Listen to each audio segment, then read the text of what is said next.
अस्सलामुअलैकुम दोस्तों, computer networking course की हमारी ये चौथी वीडियो है।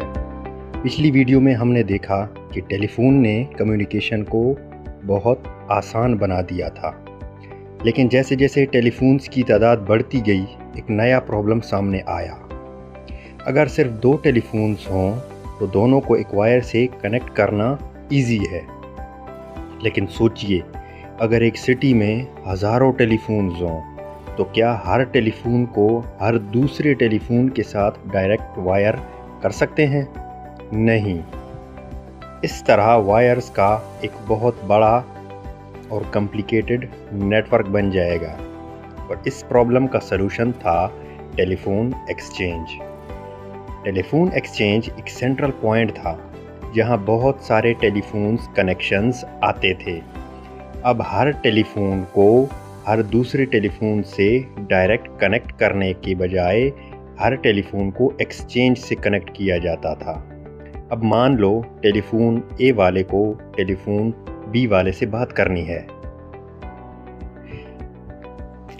ए टेलीफोन का रिसीवर उठाता, हेलो, मुझे टेलीफोन बी वाली से बात करनी है।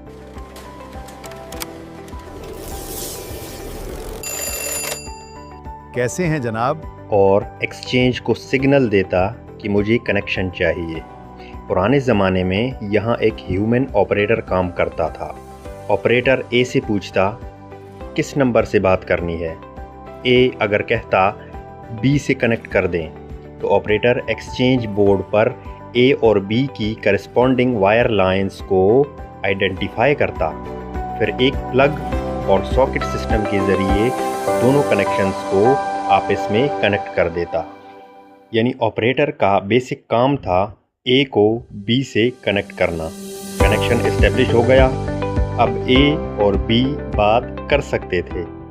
कॉल ख़त्म होने के बाद ऑपरेटर कनेक्शन डिसकनेक्ट कर देता।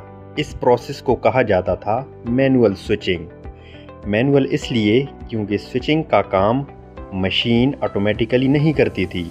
एक इंसान मैनुअली कनेक्शन को कनेक्ट और डिसकनेक्ट करता था।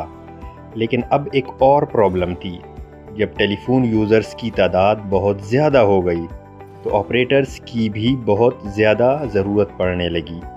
हर कॉल के लिए ह्यूमन ऑपरेटर चाहिए होता।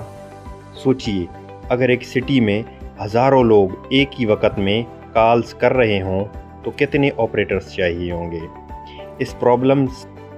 इसी प्रॉब्लम ने इंजीनियर्स को सोचने पर मजबूर किया, क्या हम स्विचिंग का काम ऑटोमेटिकली करवा सकते हैं? और यहीं से शुरू हुई ऑटोमेटिक टेलीफोन स्विचिंग। अब ह्यूमन ऑपरेटर के बजाय मशीन और switching systems telephone connection established करने लगे। ये नेटवर्किंग की हिस्ट्री में बहुत इम्पोर्टेंट स्टेप था। क्यों? क्योंकि अब कम्युनिकेशन नेटवर्क सिर्फ वायर्स का कलेक्शन नहीं रहा था। इस नेटवर्क में एक सिस्टम डिसाइड कर रहा था कि किस कनेक्शन को किस कनेक्शन से जोड़ना है। और ये बेसिक आइडिया आगे चलकर मॉडर्न नेटवर्किंग के बहुत से कंसेप्ट में नज़र आता है। तो अब तक हमारा सफ़र कुछ ऐसा रहा। हमने लेटर से शुरू किया, पोस्ट ऑफिस, और फिर टेलीग्राफ से टेलीफोन के अंदर हमने मैनुअल स्विचिंग पढ़ी। इसके बाद मैनुअल स्विचिंग से हम ऑटोमेटिक स्विचिंग तक आ गए।